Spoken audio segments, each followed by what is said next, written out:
Hay momentos en los que uno descubre que muchas ideas sobre la guerra espiritual no nacen del texto bíblico, sino de tradiciones que se fueron acumulando con el tiempo. Durante años se ha enseñado que la guerra espiritual consiste en gritar, reprender, atar, declarar, ordenar. Se levanta la voz contra el enemigo, como si la victoria dependiera de la intensidad del lenguaje. Pero cuando uno vuelve a la escritura y la mira con calma, aparece una pregunta incómoda. ¿Por qué la Biblia casi nunca describe la batalla espiritual de esa manera? La escritura presenta un cuadro mucho más sobrio y al mismo tiempo mucho más profundo. El adversario no aparece como un monstruo que se enfrenta a gritos, sino como un acusador. Su fuerza no está en su volumen ni en su violencia, sino en sus argumentos. Esto cambia completamente la perspectiva. Si el adversario acusa, la pregunta central no es cuánto gritamos contra él. La pregunta es, ¿tiene argumentos o no los tiene? Es como un tribunal.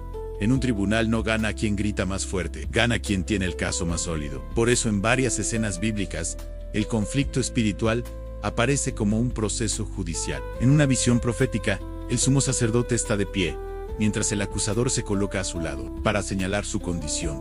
No es una escena de combate, es una escena de acusación. La solución no llega porque alguien grite contra el acusador, sino porque la condición del sacerdote es cambiada. Cuando las vestiduras sucias son removidas, la acusación pierde su base. Ese detalle es clave. La victoria no vino por confrontar al acusador, vino por quitar el fundamento de la acusación. De repente todo cambia. Si el enemigo opera por acusación, muchas batallas espirituales están mal planteadas desde el principio. No se trata de una lucha de volumen espiritual, se trata de una cuestión de coherencia con el pacto. La Torá había advertido algo desde el inicio. La bendición y la protección están ligadas a caminar dentro del pacto. Cuando el corazón se desvía, algo se rompe en esa cobertura. No es que Dios pierda control, ni que el enemigo se vuelva más poderoso.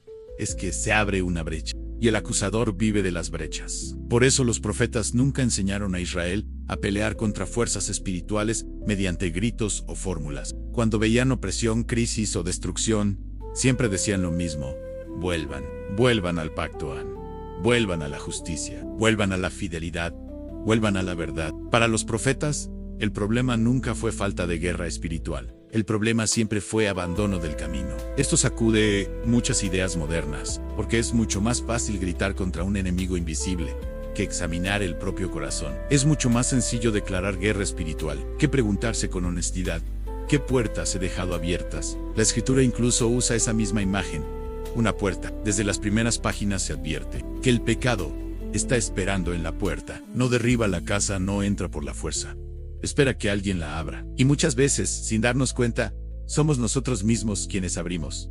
Abrimos cuando toleramos injusticia. Abrimos cuando negociamos con la verdad. Abrimos cuando ignoramos lo que sabemos que Dios ha enseñado. Y después tratamos de cerrar esa puerta con gritos. Pero la puerta no se cierra con gritos. Se cierra con arrepentimiento, con retorno, con una vida que vuelve a alinearse con el camino de Dios.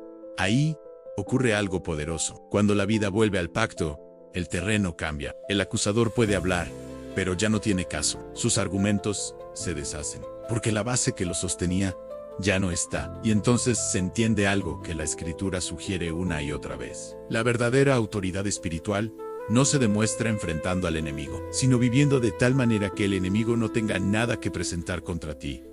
Esa es una guerra mucho más profunda, más silenciosa, más incómoda, pero también mucho más real. Porque al final, la batalla espiritual más decisiva no ocurre en el aire, ocurre en la fidelidad diaria del corazón.